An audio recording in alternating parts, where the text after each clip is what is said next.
Now I want to talk about summer riding. One of my pet hates as a rider, both as a professional rider and on my own bike as well, is seeing people dressed in shorts, t-shirts and trainers in the hot weather. Please, please don't be tempted to ride like that. Protective gear now can be sourced really, really reasonably. You can get some really good stuff quite cheaply. So please don't be tempted to do that, even in the hottest of conditions, because even a minor off can result in quite serious injuries to yourself. And you know what the weather's like at the moment. Keep an eye on the forecast. Have a look. There's some really inexpensive apps you can get on your phone. Check the route you're going and the forecast for the places that you're going to go. Because as you see at the moment, we get rain, we get wind, and they can come on quite quickly.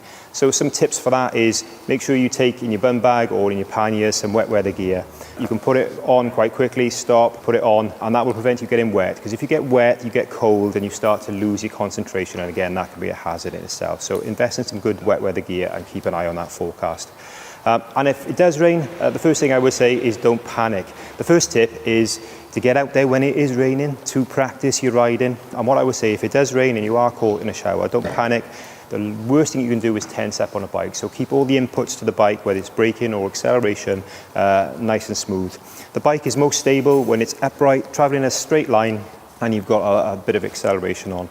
So try and keep the bike upright as possible when you're going into roundabouts and the such like. But biggest tip I can give you is don't panic and practice in the rain.